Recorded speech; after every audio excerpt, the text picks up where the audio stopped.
ते शंभूराज देसाई बोलतायत।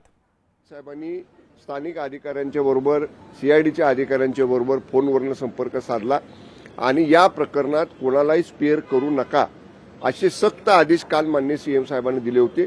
मला आता मोका लावला का नाही त्याची आता माहिती नाही, मी बाहेर होतो, पण जर तो मोका लावला गेला असेल तर मी म्हणतोय तसं माननीय मुख्यमंत्री महोदय आणि उपमुख्यमंत्री महोदयांनी पहिल्या दिवशीपासून जी भूमिका घेतली होती की कठोर कारवाई केली जाईल आणि कुणालाही सोडलं जाणार नाही, त्याप्रमाणे जे कोणी ह्याच्यात थेट किंवा अप्रत्यक्ष जे कोणाचा सहभाग असेल त्यातला एकही माणूस सुटणार नाही किंवा सोडला जाणार नाही, ही सरकारची भूमिका आहे।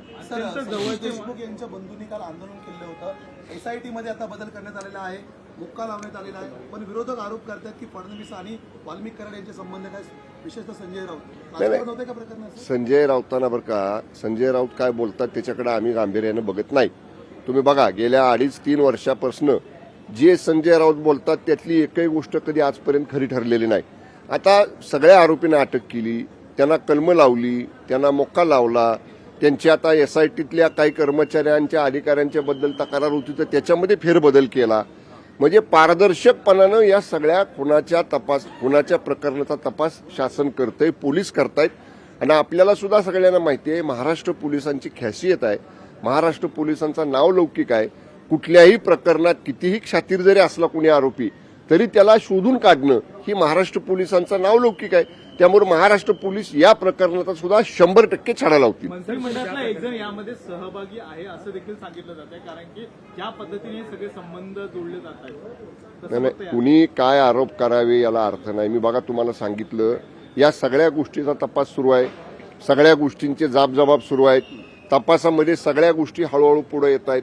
त्यामुळे आता तपास होऊ देत ना, जोपर्यंत तपासी अधिकाऱ्यांचा सीआयडी असेल, एसआयटी असेल किंवा न्यायालयीन तपास यंत्रणा असतील यांचा जोपर्यंत निष्कर्ष येत नाही तपासाचा, त्या तपासातनं ज्या गोष्टी पुढे आल्यात त्या जोपर्यंत पुढे समोर येत नाहीत त्या तोपर्यंत काही निष्कर्ष बाहेरच्या माणसाने आपण काढणं योग्य नाही। तपास यंत्रणेला त्यांचं काम करू द्या, ते योग्य पद्धतीनं काम करतील। करणांवरती मकोका लावलेला आहे, करणांवरती मकोका लावल्यानंतर आकाचा आका होता, त्यामुळे त्या आकावरती सुद्धा कारवाई जी होणार का, त्यानुसार तपास हा पुढे जाणार का? मी परत आपल्याला सांगेन, तपास योग्य दिशेनं चाललेला आहे, तपासामध्ये पारदर्शकता आहे आणि सर्व वरिष्ठ अधिकारी ज्या पद्धतीनं माननीय मुख्यमंत्री महोदयांनी पारदर्शकपणे आणि कोणालाही स्पेअर न करता हा तपास करण्याचे आदेश दिलेले आहेत त्याप्रमाणे हा तपास या ठिकाणी सुरू आहे। मला काय शिवसेनेची आता काँग्रेस होऊ लागलेली आहे असं स्वतः भास्कर जाधव म्हटलेले आहेत, ती आता क्लिपही व्हायरल होती नाही। आता ते मी ऐकलं नाही, पण ते जर बोलले असतील तर मग आम्ही 2019ला हेच म्हणत होतो ना। महाविकास आघाडी जेव्हा संजय राऊतांनी शिवसेनेला करायला लावली काँग्रेस बरोबर, त्यावेळी आम्ही हेच म्हणत होतो की हे आपल्याला परवडणार नाही, त्यांचे विचार वेगळे आहेत आणि हिंदू हृदय सम्राट वंदनीय शिवसेना प्रमुख स्वर्गीय बाळासाहेब ठाकरे साहेबांनी आपल्याला दिलेली शिकवण आणि आपल्याला दिलेले विचार वेगळे आहेत, त्यावेळी आमचं ऐकलं गेलं नाही। माननीय भास्कर जाधव साहेबांना त्याचा प्रत्यय आता आला आणि तो आल्यानंतर ते बोलायला लागले, त्यांच्या बोलण्यात काही चुकीचं नाही, योग्य आहे। शिवसेनेची आज बैठक होत आहे, शिवसेनेच्या सर्व आमदारांची आज बैठक होत आहे, अशा प्रकारे एकंदरीत चेंजेस जे ते होणार आहे कसं पाहता येतं? नाही, आज जी बैठक आहे ना, माननीय पंतप्रधान मोदी साहेब उद्या महायुतीमधल्या सर्व पक्षाच्या आमदारांच्या बरोबर संवाद साधणार आहेत आणि त्या अनुषंगानं शिवसेना विधिमंडळ पक्षाच्या आमदारांची आज बैठक या ठिकाणी आयोजित केलेली आहे।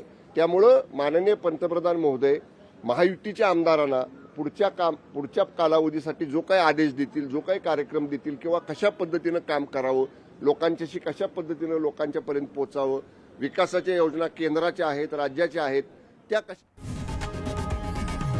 लोकशाही मराठी ऐका, पहा, जागरूक रहा।